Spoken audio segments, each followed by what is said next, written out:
It is asking, is marriage a destiny? Okay. How can I know the person and how can I make a decision? Last one, yeah? Last one. Yeah, that's last one, but it's hot. Okay.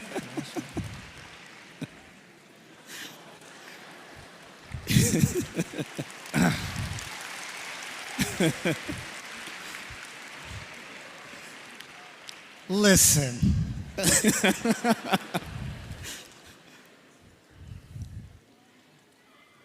Some of you are too dramatic.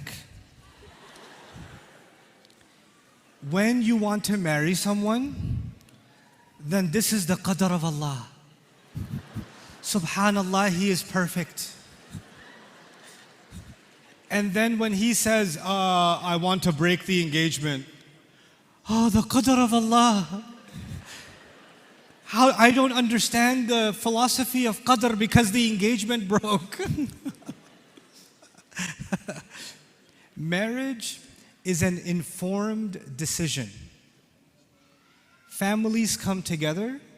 You do the best you can to understand if this is a good decision for you. And it's like any other decision.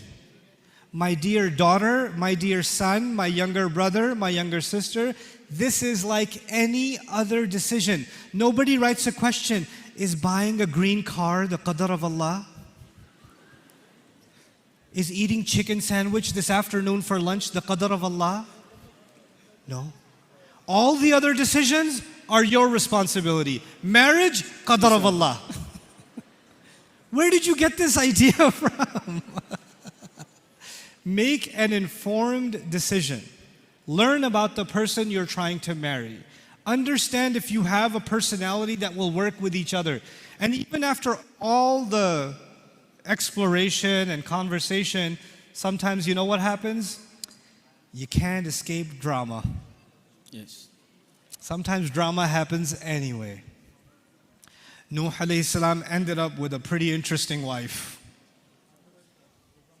Asiya radiallahu anha ended up with a Fir'aun for a husband. Don't raise your hand. Your husband's not Fir'aun. Calm down.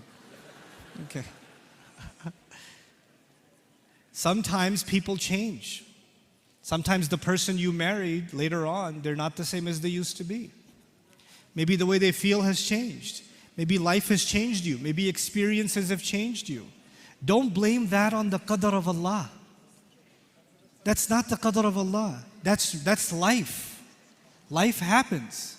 Our deen is beautiful. It's absolutely beautiful. It gave us a way to understand the marriage relationship.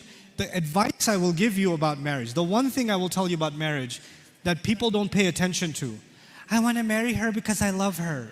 Shut up.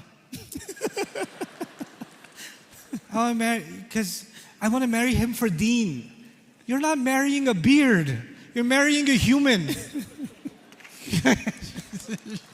It's a person.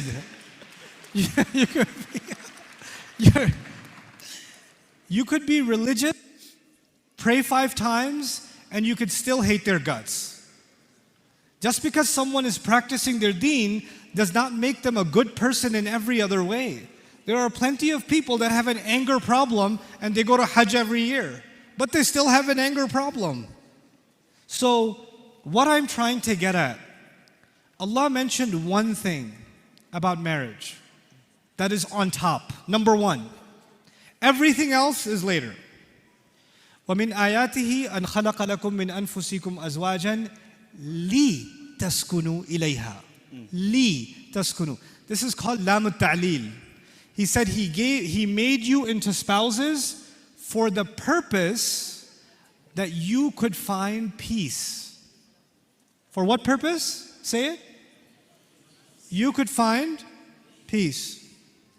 And then 2 and 3. وَجَعَلَ بَيْنَكُمْ مَوَدَّةً وَرَحْمَةً. That's 2 and 3. Number 1 is peace. Now, what does that mean? That means when you love someone, but sometimes you can love someone without respecting them. You can love someone without being honest to them. You can love someone without caring for them properly. You can love someone but hate their family. And all of these things, you know what they do? They take away the peace. So even if love is there, peace is not there. And when peace is not there, the purpose of the marriage is gone. The purpose is gone. The purpose is not love. That comes from Allah. The purpose is not care, rahmah. That comes from Allah. Your purpose is to find peace. So when you're looking for a spouse, you're asking yourself, what is it that makes me peaceful? What is it that gives me calm? My wife, my husband, they should be my calm. When I talk to them, my stress goes down. My anxiety goes down. My anger disappears. Because all the storms in my life, my spouse gets rid of them. That's the kind of person I want to marry. Now, if you're talking to someone and already there's drama, there's already a temper problem, there's already attitude, there's already difficulty in communication, and you're ignoring it because you love him too much, then you're not going to have peace later.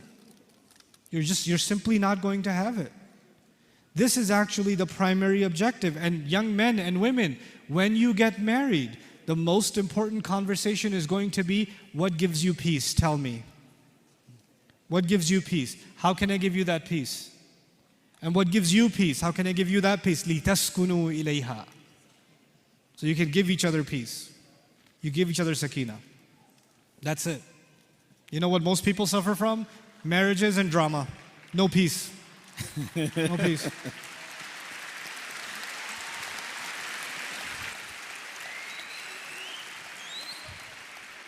Young men, university students, right? Stay out of trouble. Stay in good company. Stay purposeful. Young women, when you're learning in university and college, stop having anxiety. Who's going to marry me? When am I going to get married? When is the qadr of Allah going to come? Stop. Just do your homework. Stop. Last thing, when you live a purposeful life, when you accomplish purpose and you live that way, then good people of purpose will come in your life. You won't have to look for that spouse will look for you. You have to just become purposeful, and you can do it. You're smart, you're creative, Allah has given you opportunity, you're Muslim, you have the perfect life. You have the perfect life. Yeah. This is not a challenge.